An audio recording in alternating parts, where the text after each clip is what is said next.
We had a scheduled negotiation session today that commenced at approximately 11:05 at Baker Auditorium in the hospital. This particular negotiation session was arranged through the help of the federal mediator. Our previous negotiation session occurred on Thursday, and at that time the union had requested additional sessions, and we were prepared to meet Friday, Saturday, Sunday, and even Monday when we did our informational picketing. At that time, the hospital declined to schedule any additional bargaining sessions. It wasn't until the mediator had done his job and coaxed the hospital back to the table, which resulted in today's session. We went to the bargaining table and we had some issues to resolve. Obviously, we were looking to get a collective bargaining agreement. When we began, we had some questions about some issues that had occurred since the last bargaining session, and we asked for some answers. The hospital was not prepared to give answers, and some of the questions were simple. For instance, were the employees going to receive their last check on Wednesday as scheduled? The chief spokesperson for the hospital could not even answer that question. We had other questions about various buttons being issued, being used by the union throughout the hospital, and whether or not the hospital was going to allow the. They couldn't answer that question. We asked questions about. We asked questions regarding COBRA in the event that the hospital canceled its insurance. They couldn't provide answers on that.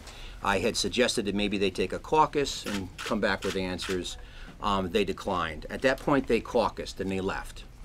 About an hour later, we received a proposal on the main issue that has caused this situation, and that dealt with our ability to take care of our patients and follow our patients and to have the services move with the patients. So they came with a proposal to the table that was woefully inadequate, that actually dealt with an issue that the hospital was prepared to try to resolve the issue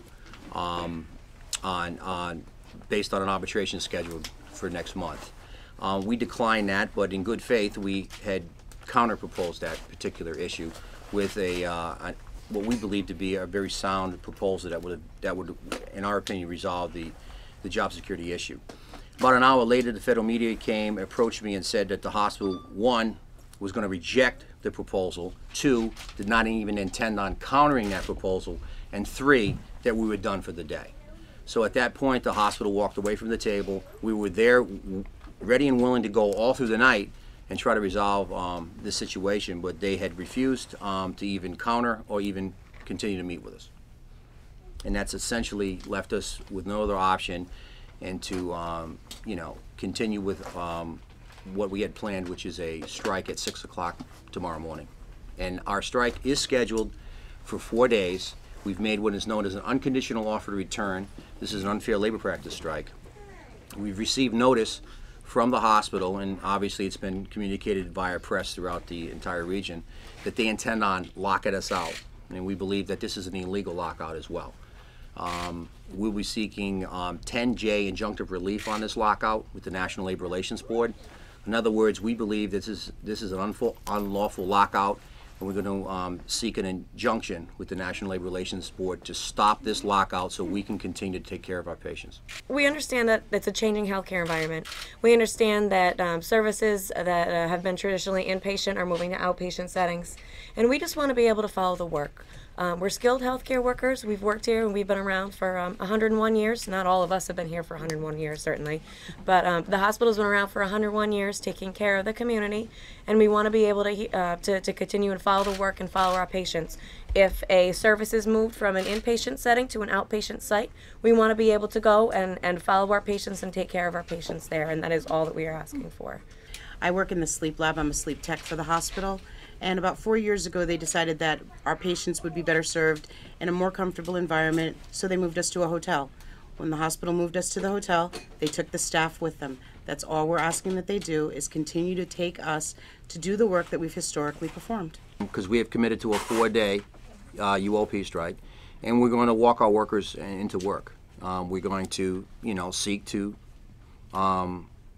help the workers get back to work. We're going to make what's known as an unconditional offer to return to work, which is a part of a ULP strike that's necessary. We've already indicated in our 10-day strike letter the duration of the strike and the fact that we were going to make an unconditional offer to return to work, which essentially means there's no new conditions. We will return to work under the same terms and conditions of the expired contract. One of the things that what we did when we issued our 10-day letter was that we actually put a piece in there that said if somebody's in the middle of patient care, that they should, we desired to finish that patient care so that there's not a disruption with that particular patient and his or her care.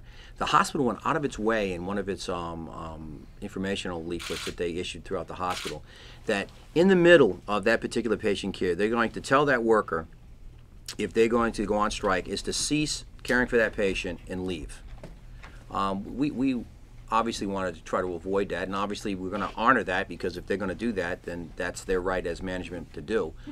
But yes, to answer the question, if you're going to participate in a strike, which we hope everyone will, that you know, if management tells you to cease caring for the patient, that is something that they've done publicly, so there's no issues of patient abandonment will take place because you will be in fact instructed to do that from management. The hospitals went out of its way to continue to threaten workers with permanent replacement. They have threatened not to allow the striking employees to come back to work, and they have threatened, and it looks like they're going to carry out an illegal lockout. So our strategy here is to request the National Labor Relations Board through what's called 10J injunctive relief, and it's outlined in the charge, is to, there is a provision under the National Labor Relations Act that when there's such an unlawful act being committed, and we believe that this rises to that the NLRB steps in and stops that illegal act until such time as the court case on that issue can be heard and adjudicated. Then, obviously, if the union's right, then that action would cease forever. And on the other hand, if for some reason after the ALJ makes a decision, the union was found not to be correct in its allegation, then whatever activity that they were doing would continue. It's just it's to stop the illegal activity as soon as possible because we believe what they're doing is clearly in violation of the National Labor Relations Act, and that's why we're seeking this 10J injunctive relief. Does anybody have any information about the replacement workers, the number of staff, anybody had any encounters with the replacement workers or any dealings with Actually, them as yet? They're located at the Holiday Inn, downtown New London. I've actually gone to pick up my son from school across the street and happened upon them yesterday. We don't know where they're from. We don't know what they're capable of. We don't know what they're qualified to do.